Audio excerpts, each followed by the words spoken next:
Hello, welcome to middle class IAS. Previous వీడియోలో మనం geography సబ్జెక్ట్లో text book in geography for class 6th ఏం చెప్తుందో తెలుసుకున్నాం కదా. సేమ్ అలాగే నా జియోగ్రఫీలో text book in geography for class 7th our environment అనే ఈ 7th క్లాస్ బుక్లో అంటే ఎటువంటి ఇష్యూస్ ఉన్నాయి, ఈ బుక్ దేని గురించి డిస్కస్ చేస్తుందో మనం ఈ వీడియోలో తెలుసుకుందాం. సో ఇందులో కంటెంట్లోకి వస్తే first chapter is about environment, second inside our earth, third our changing earth, fourth air, fifth water, sixth human environment interactions, the tropical and the subtropical region, chapter 7 life in the deserts. So మనం ఆ chapter wise 1 by 1 ఆ చాప్టర్లో అంటే ఎటువంటి issues గురించి discuss చేశారనేది తెలుసుకుందాం. మొత్తం ఇది ప్యూర్లీ 7th క్లాస్ బుక్ కాబట్టి ప్యూర్లీ బేసిక్స్ అనేవి చెప్తారు మనకి ఏ చాప్టర్లో తీసుకున్నా కూడా. So now we start from the chapter 1. So first chapter is about environment. Generally మనకి ఎన్విరాన్మెంట్ అంటే ఏంటంటే ఒక లివింగ్ ఆర్గానిజంకి సరౌండింగ్స్లో ఉన్న అది లివింగ్ ఆర్గానిజం కానీ లేదంటే నాన్ లివింగ్ ఆర్గానిజమ్స్ కానీ టోటల్ ఒక లివింగ్ ఆర్గానిజంకి సరౌండింగ్లో ఉన్న మొత్తం థింగ్స్ని మనం ఎన్విరాన్మెంట్ అంటాం. ఫర్ ఎగ్జాంపుల్ చూసుకుంటే ఇప్పుడు నేను ఒక లివింగ్ ఆర్గానిజం. సో నా చుట్టూ ఇప్పుడు ఏముంది, చేతిలో పెన్సిల్ ఉంది, బుక్ ఉంది, కింద బిల్డింగ్ ఉంది, ఎయిర్ ఉంది, వాటర్ డ్రాప్లెట్స్, వేపర్ ఉన్నాయి, సన్లైట్ ఉంది. That's everything. నా చుట్టూ ఉన్న ఎన్విరాన్మెంట్ మొత్తం దీన్ని మనం ఎన్విరాన్మెంట్ అంటాం. సో అలా మన చుట్టూ ఉన్న వాటిలో న్యాచురల్ ఎన్విరాన్మెంట్కి సంబంధించి కొన్ని ఉంటాయి, హ్యూమన్ మేడ్ ఎన్విరాన్మెంట్ గురించి కొన్ని ఉంటాయి. సో న్యాచురల్ ఎన్విరాన్మెంట్ కిందకి వస్తే ఇక్కడ మనం చూసినట్లు land, lithosphere, hydrosphere, biosphere, atmosphere. అలాగే హ్యూమన్ చేసినవి వస్తే బిల్డింగ్స్ కానీ, పార్క్స్ కానీ, బ్రిడ్జెస్ కానీ, అంటే ఏవైతే హ్యూమన్ చేత బిల్డ్ అవ్వబడ్డాయో అవి. సో ఇది ఒక బ్రీఫ్ ఇంట్రడక్షన్, అంటే జస్ట్ జనరల్లీ ఎన్విరాన్మెంట్ అంటే మీనింగ్ ఏంటో. నౌ హియర్ ద న్యాచురల్ ఎన్విరాన్మెంట్లో కొన్ని కాంపోనెంట్స్ ఉంటాయి. అందులో lithosphere about land, hydrosphere about water, atmosphere about air, biosphere about మన లైఫ్ గురించి డిస్కస్ చేసేది. నౌ ఇందులో భాగంగా వాట్ ఈస్ ఎకోసిస్టమ్ అని. ఎకోసిస్టమ్ అంటే ఏంటంటే జనరలీ ఒక మనమున్న అంటే for example living organisms, their interactions with other living organisms. అంటే నేను ఒక లివింగ్ ఆర్గానిజం, నాతో పాటు నా సరౌండింగ్లో ఉన్న వేరే లివింగ్ ఆర్గానిజం మధ్య ఇంటరాక్షన్స్ జరిగిన, అలాగే living organism with non living organisms మన సరౌండింగ్స్లో ఉండే ఆ ఇంటరాక్షన్స్, వాటి రిలేషన్స్ ఎలా ఉన్నాయి, వాళ్ళిద్దరూ ఎలా డిపెండ్ అయ్యారు లేకపోతే ఇండిపెండ్ అయ్యారు, ఈ సిస్టమ్ గురించి మొత్తం మనం ఎకోసిస్టమ్ అని మాట్లాడుకుంటాం. సో ఇదే అబౌట్ ఎకోసిస్టమ్. నా హ్యూమన్ ఎన్విరాన్మెంట్ అంటే మన చుట్టూ ఉన్న for example non living organisms కానీ, లివింగ్ ఆర్గానిజమ్స్, ల్యాండ్, వాటర్, ఇవన్నీ మన హ్యూమన్స్కి అనుగుణంగా మనం ఎలా మార్చుకుంటున్నాం, అంటే they are very limited resources కదా, వాటిని మనము ఎలా యూస్ చేసుకుంటాం, ఎలా మన డెవలప్మెంట్ కోసం వాటిని యూస్ చేసుకుంటున్నాం అనేది మన హ్యూమన్ ఎన్విరాన్మెంట్ అని. మనం చాప్టర్ 2లోకి వస్తే ఇన్సైడ్ అవర్ ఎర్త్. సో ఈ చాప్టర్లో మనకి మెయిన్లీ మన అర్త్ ఇన్సైడ్ లోపల ఏముంది, అది ఒక మన ల్యాండ్ అంటే మనం కాంటినెంట్స్ ఉంటాయి. ఫస్ట్ ఆఫ్ ఆల్ మన అర్త్ అనేది కాంటినెంట్ వాటర్తో సరౌండెడ్ అయి ఉంటుంది. సో కాంటినెంట్స్ ఇలాగే డిగ్ చేస్తే అంటే కిందకు తవ్వుతే అందులో ఇన్సైడ్ ఆఫ్ అర్త్ ఏముంటుంది, అది ఓషియన్ ఫ్లోర్లో కూడా డిగ్ చేస్తే లోపల ఏముంటుంది అంటే మొత్తం ఇన్సైడ్ అవర్ అర్త్ ఏముంటుందని చెప్పేది మనకి లెసన్. సో జనరలీ మనం మాట్లాడుకుంటే ఫస్ట్ మన అర్త్ అనేది, ఈ ఇంటీరియర్ ఆఫ్ ది అర్త్ అనేది టోటల్ మనకి 3 parts అలా ఉంటాయి. ఫస్ట్ అంటే సర్ఫేస్ ఆఫ్ ది ఎర్త్, దాని సర్ఫేస్ ఆఫ్ ఎర్త్ కింద క్రస్ట్ ఉంటుంది. ఇట్స్ అబౌట్ ఇది ఎంత ఉంటుందంటే నియర్లీ 35 kilometers అంట. అంటే మనం సర్ఫేస్ ఆఫ్ ది ఎర్త్ నుంచి కిందకి డిగ్ చేసుకుంటా 35 kilometers వెళ్తే ఆ టోటల్ ఆ ఏరియా మొత్తం క్రస్ట్ అంటారు. క్రస్ట్ కింద, దాని కింద ఏముంటుంది మనకి మ్యాంటిల్ అని ఉంటుంది. It is the largest part. దాని కింద అవుటర్ కోర్ అని, ఇన్నర్ కోర్ అనేవి ఉంటాయి. ఇప్పుడు మనం ఒక్కొక్క లేయర్లో మనకి ఎటువంటి మినరల్స్ దొరుకుతాయి అనేది ఇక్కడ చూద్దాం. ఫస్ట్ ఈ కాంటినెంటల్స్ ఉంటాయి కదా, అంటే ఫర్ ఎగ్జాంపుల్ ల్యాండ్, అంటే ఇది ఓషన్ ఫ్లోర్లో కాకోకుండా ల్యాండ్లో అంటే మనం ల్యాండ్ డిగ్ చేయడం వల్ల క్రస్ట్ వస్తుంది కదా, ఆ క్రస్ట్లో ఏమేమి ఎలిమెంట్స్ ఉంటాయంటే మనకి సిలికా అండ్ అల్యూమినియా అనే కెమికల్స్ ఉంటాయంట, అంటే ఈ ఎలిమెంట్స్ ఉంటాయి.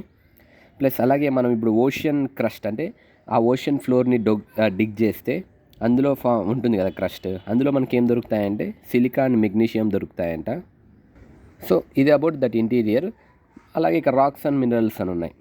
మనకి క్రస్ట్లో కానీ క్రస్ట్ పైనే only crust surface of the earth మీద కానీ డిఫరెంట్ రాక్స్ చూస్తూ ఉంటాం. సో ఆ రాక్స్ గురించి ఎక్స్ప్లెయిన్ చేస్తుంది. మనకి టోటలీ బ్రాడ్గా 3 టైప్స్ ఆఫ్ రాక్స్ ఉంటాయంట. ఇగ్నిషియస్ రాక్స్ అని, సెడిమెంటరీ రాక్స్ అని, మెటమోర్ఫిక్ రాక్స్ అని. నార్మల్లీ ఇగ్నిషియస్ రాక్స్ అంటే ఫర్ ఎగ్జాంపుల్ మీకు వాల్కనో ఐడియా ఉందా? ఇక్కడ చూపిస్తాను చూడండి. వాల్కనో ఇక్కడ మ్యాంటిల్లో కానీ అంటే డౌన్ ఆఫ్ అంటే మ్యాంటిల్ అనేది అక్కడ మ్యాగ్మా అనే లిక్విడ్ ఫామ్లో ఉంటాయి. మొత్తం ఈ రాక్స్ ఇవన్నీ హై టెంపరేచర్కి మెల్ట్ అయ్యి మొత్తం చాలా హాట్గా ఒక లిక్విడ్ ఉంటుంది. దాన్ని మనం మ్యాగ్మా అంటాం. సో ఆ మ్యాగ్మా అనేది కొన్నిసార్లు కింద ప్రెషర్ ఎక్కువై బయటికి పుల్లప్ అవుతుంది, అంటే ఇట్లా బయటకు వచ్చేస్తుంది, బ్రస్ట్ అవుతుంది మొత్తం. సో అప్పుడు మనకి లావా ఫామ్ అవుతుంది కదా, నార్మలీ వాల్కనోస్లో లావా ఫామ్ అవుతుంది. ఆ లావా అనేది బయట సర్ఫేస్ ఆఫ్ ది అర్త్లోకి వచ్చాక కూల్ డౌన్ అవుతుంది. అంటే బయట సర్ఫేస్ ఆఫ్ అర్త్ మీద అంత హై టెంపరేచర్స్ ఉండవు కాబట్టి ఆ లిక్విడ్ ఫామ్ అనేది సాలిడ్ ఫామ్గా కన్వర్ట్ అవుతుంది. అలా కన్వర్ట్ అవ్వడం వల్ల వచ్చిన రాక్స్ని ఇగ్నిషియస్ రాక్స్ అంటారు.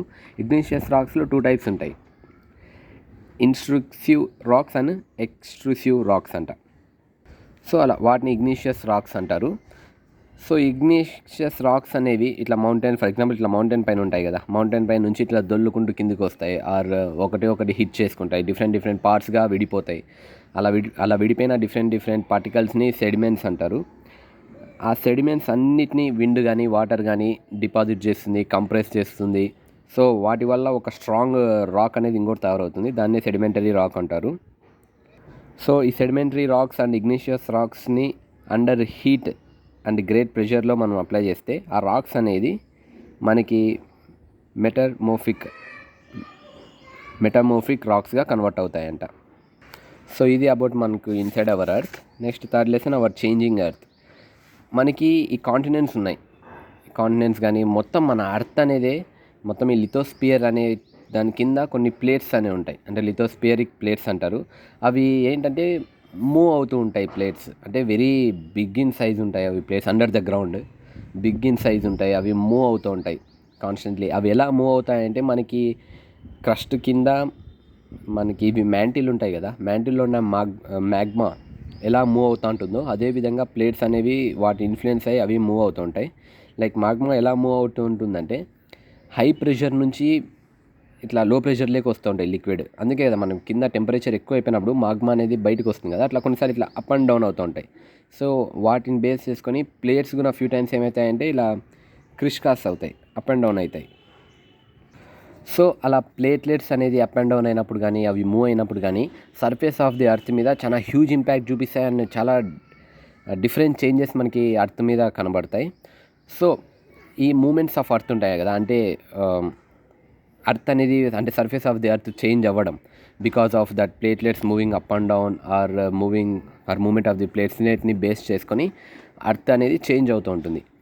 సో వీటిని మనం బ్రాడ్గా క్లాసిఫై చేయాలంటే 2 టైప్స్గా డివైడ్ చేస్తాం. అంటే ఇది దేన్ని బేస్ చేసుకొని క్వాలిఫై చేస్తారంటే ఆ ప్లేట్లెట్స్ మూవ్ అవ్వడంలో ఫోర్సెస్ ఉంటాయి, కొన్ని ఇంటీరియర్ ఆఫ్ అర్త్ నుంచి కొన్ని ఫోర్సెస్ ఉంటాయి. మనం ఎక్స్టీరియర్ కూడా అర్త్ చేంజ్ అవ్వడానికి అంటే ఒక ల్యాండ్స్కేప్ అని ఉంటుంది, ఒక సర్ఫేస్ ఆఫ్ అర్త్ మీద ఒక స్పేస్ కానీ, ఫర్ ఎగ్జాంపుల్ మనగా చెప్పాలంటే మనం శాండ్ డ్యూన్స్ అనుకోండి, లేకపోతే మౌంటైన్స్ అనుకోండి, ఇవన్నీ ఫామ్ అవుతున్నాయంటే ఏదో ఒక ఫోర్స్ అనేది వేస్తుంది, అంటే ఏదో ఒక ఫోర్స్ అనేది ఇన్వాల్వ్ అయింది. సో ఆ ఫోర్సెస్ని బేస్ చేసుకొని ఆ అర్త్ సర్ఫేస్ మీద ఉన్న చేంజెస్ని క్లాసిఫై చేశారు. అందులో ఏంటంటే ఫస్ట్ ఎండోజెనిక్ ఫోర్సెస్, అంటే అర్త్ లోపల ఇంటీరియర్ ఆఫ్ అర్త్ లోపల, ఫర్ ఎగ్జాంపుల్ ఇదే ఉంది, మన ప్లేట్లెట్స్ ఉన్నాయి. ప్లేట్లెట్స్ అనేవి మూవ్ అయినప్పుడు కానీ ఒకదానికొకటి ఓవర్లాప్ అయినప్పుడు కానీ అక్కడ అర్త్ క్వేక్ స్టార్ట్ అవుతుంది. సో ఇలా interior of the earth force వల్ల బయట ఇది సర్ఫేస్ ఆఫ్ అర్త్లో చేంజ్ అవుతుంది కదా. ఫర్ ఎగ్జాంపుల్ మనకి వాల్కనో వచ్చినా కూడా, అర్త్ క్వేక్ వచ్చినా కూడా సర్ఫేస్ ఆఫ్ అర్త్ మీద ఒక హ్యూజ్ చేంజ్ ఉంటుంది. సో ఆ చేంజ్ అనే దానికి మెయిన్ రీజన్ ఏంటి, అక్కడ ఆ ఫోర్స్ ఏంటి, interior of the earth force, అంటే ఆ ప్లేట్స్ ఒకదాని ఒకటి హిట్ అవ్వడం వల్ల. సో ఇంటీరియర్ ఆఫ్ అర్త్లో వచ్చిన ఫోర్స్ వల్ల surface of the earth change అవుతాయి, దాన్ని ఎండోజెనిక్ ఫోర్సెస్ అంటారు. అండ్ ఎక్సోజెనిక్ ఫోర్సెస్ అంటే అవి బయటే వస్తాయి forces, for example river, wind, water, sea waves, glaciers, వీటి ద్వారా అర్త్ ఒక సర్ఫేస్ ఒక విధంగా చేంజ్ అవుతుంది. సో వీటిని ఎక్సోజెనిక్ ఫోర్సెస్ అంటారు. సో మనం ఇప్పుడు అర్త్క్వేక్స్ గురించి డిస్కస్ చేద్దాం. ఫర్ ఎగ్జాంపుల్ మీరు ఇక్కడ ఈ ఫిగర్ని అబ్జర్వ్ చేయండి. ఇదంతా క్రస్ట్ అనుకోండి. అంటే మనకు తెలుసు కదా, లేయర్ ఆఫ్ ది అర్త్లో క్రస్ట్ అనేది ఒక లేయర్. సో ఈ లేయర్లో అంటే పర్టికులర్ పార్ట్ దగ్గర ఫర్ ఎగ్జాంపుల్ ఇక్కడ 2 ప్లేట్లెట్స్ అనేవి ఓవర్లాప్ అయ్యాయి అనుకోండి. ఇక్కడ ఒక ఫోర్స్ జనరేట్ అవుతుంది. ఆ ఫస్ట్ ఎక్కడైతే అర్త్క్వేక్ అక్కర్స్ అంటే అక్కడ ఒక ఫోర్స్ జనరేట్ అవుతుంది, ఒక ప్రెషర్ జనరేట్ అవుతుంది. ఆ జనరేట్ అయిన ఆరిజిన్ ప్లేస్ని మనం ఫోకస్ అంటాం. అలాగే అది ఎక్కడైతే జనరేట్ అయిందో దానికి పర్పెండిక్యులర్ పైన అంటే సర్ఫేస్ ఆఫ్ ది అర్త్ మీద ఆ స్పాట్ని ఎపిసెంటర్ అంటాం. సో అక్కడ జనరేట్ అయిన ఆ వైబ్రేషన్స్ మొత్తం అంటే సర్ఫేస్ ఆఫ్ ది ల్యాండ్ మీద ఒక వేవ్స్ లాగా వెళ్తుంటాయి, వస్తుంటాయి. ఇక్కడ మీరు గమనిస్తే ఇలా వైబ్రేషన్ ఇక్కడ స్టార్ట్ అయిన అర్త్క్వేక్ ఎపిసెంటర్ అంటే సర్ఫేస్ మీదకి వస్తుంది ఎపిసెంటర్. సో ఇక్కడ నుంచి వేవ్స్ అనేవి వెళ్తుంటాయి. అంటే ఆ వైబ్రేషన్స్ ఆ అర్త్క్వేక్ ఒక డిస్ట్రక్షన్ అనేది వెళ్తుంటుంది. ఈ ఎపిసెంటర్కి చుట్టూ ఉన్న ప్లేసెస్లో వైబ్రేషన్ చాలా ఎక్కువ ఉంటుంది. సో వాటి వల్ల ఎక్కువ డ్యామేజ్ జరుగుతుంది. ఈ ఎపిసెంటర్కి దూరంగా వెళ్ళే కొద్దీ ఆ డిస్ట్రక్షన్ ఒక పర్సంటేజ్ అనేది తగ్గుతుంది. సో ఈ విధంగా మనకి మన అర్త్క్వేక్స్ అనేవి తెలుస్తాయి. మన అర్త్క్వేక్ అంటే ఈ వేవ్స్ ఉన్నాయి కదా, అంటే ఆ వైబ్రేషన్స్ అనేవి మూవ్ అవుతుంటాయి లైక్ ఏ వేవ్స్. దాంట్లో రకరకాల వేవ్స్, పీ వేవ్స్ అని, ఎస్ వేవ్స్ అని, ఎల్ వేవ్స్ అని. సో ఈ విధంగా అలా వెళ్తూ ఉంటాయి అంట ఆ వైబ్రేషన్స్ అనేవి. సో ఆ వేవ్స్ని బేస్ చేసుకొని, ఆ వైబ్రేషన్ ఒక వేవ్స్ని బేస్ చేసుకొని అర్త్క్వేక్ ఎంత డిస్ట్రక్టివ్ లేకపోతే ఎంత నార్మల్, ఎంత డ్యామేజ్ చేయగలుగుతుంది అనే దాన్ని ఎస్టిమేట్ చేస్తారు. ఇలా అర్త్క్వేక్ని మెజర్ చేసేదాన్ని సెస్మోగ్రాఫ్ అంటారు. సో ఇందులో రికార్డ్ అవుతుంది బేస్డ్ ఆన్ దట్ వేవ్ అది ఎంత పర్సంటేజ్లో ఉందని. ఫర్ ఎగ్జాంపుల్ ఇక్కడ చూడండి, అర్త్క్వేక్ అనేది 2గా రికార్డ్ అయితే కొంచెం తక్కువ డ్యామేజ్ చేస్తుందని, అర్త్క్వేక్ అనేది 5గా రికార్డ్ చేస్తే డ్యామేజ్ ఎక్కువ చేస్తుంది. For example falling of buildings ఇలా. ఫర్ ఎగ్జాంపుల్ అర్త్క్వేక్ అనేది 6కి రికార్డ్ చేస్తే అండ్ 7కి రికార్డ్ చేస్తే అవన్నీ మేజర్ అర్త్క్వేక్స్ అని. సో ఇదే అబౌట్ అర్త్క్వేక్స్ గురించి. అండ్ ఇంకోటి major land forms, work of a river ద్వారా పైన సర్ఫేస్ ఆఫ్ ది ఎర్త్ ఎలా చేంజ్ అవుతుందని. ఫర్ ఎగ్జాంపుల్ ఒక వాటర్ ఫాల్స్ తీసుకోండి. వాటర్ ఫాల్స్ అనేవి ఎంతో హైట్ నుంచి వచ్చి ఒక బాటంలో ఉన్న రాక్ మీద పడతాయి, లేకపోతే ఒక ల్యాండ్ అంటే ఒక రాక్ అనుకోండి, రాక్ మీద పడతాయి. Continuous fall of water on that rock, ఒక ప్రెషర్ అనేది క్రియేట్ అవుతుంది. సో అందువల్ల ఆ రాక్ ఒక ఫిజికల్ స్ట్రక్చర్ అనేది చేంజ్ అవుతుంది కదా. సో అలా ఈ వర్క్ ఆఫ్ రివర్ అనేది అర్త్ సర్ఫేస్ని ఎలా చేంజ్ చేస్తుంది అనే దాని గురించి ఇక్కడ వర్క్ ఆఫ్ రివర్. సేమ్ అలాగే వర్క్ ఆఫ్ సీ వేవ్స్. మనకి సముద్రాల్లో వేవ్స్ కానీ ఫర్ ఎగ్జాంపుల్ అవి ఒక రాక్కి వేవ్స్ వస్తుంటాయి కొడుతూనే ఉంటాయి. అంటే ఫర్ ఎగ్జాంపుల్ ఒక రాక్ ఉంటుంది, వేవ్స్ అనేవి నాన్ స్టాప్గా ఒక సర్క్యులర్ పాత్ అంటే ఒక ఫిక్స్డ్ పార్ట్లో ఇట్లా హిట్ చేస్తూనే ఉంటాయి కదా. సో వాటి వల్ల అక్కడ physical structure of the rock అనేది చేంజ్ అవుతుంది. సో ఇది the work of sea waves అని. అలాగే వర్క్ ఆఫ్ ఐస్, గ్లేషియర్స్ కానీ. Work of wind, for example డెజర్ట్లో చాలా శాండ్ ఉంటుంది. ఈ వర్క్ ఆఫ్ విండ్ అంటే ఈ గాలికి అంటే ఈ విండ్కి ఆ శాండ్ పార్టికల్స్ అన్ని కొన్నిసార్లు ఈ గాలి అనేది ఆ శాండ్ పార్టికల్స్ని కలెక్ట్ చేసుకొని ఇక్కడ దూరంలో ఉండే ప్లేస్లో డిపాజిట్ చేస్తాయి. వాటి వల్ల శాండ్ డ్యూమ్స్ అనేవి ఫామ్ అవుతాయి. సో ఇలా ఈ వర్క్ ఆఫ్ విండ్ అంటే సర్ఫేస్ ఆఫ్ ది ఎర్త్ మీద ఇవి ఎలా ఎఫెక్ట్ చూపిస్తాయి, విండ్ కానీ వాటర్ కానీ ఈ ఐస్ గ్లాషియర్స్ కానీ అనేది ఇక్కడ మనకి ఎక్స్ప్లెయిన్ చేస్తారు. This about this third chapter. మరి వీడియో లెంత్ ఎక్కువ అవుతుంది. So next 4th chapter air అనేది నెక్స్ట్ వీడియోలో నేను ఎక్స్ప్లెయిన్ చేయడానికి ట్రై చేస్తాను. So thank you for watching. Thank you.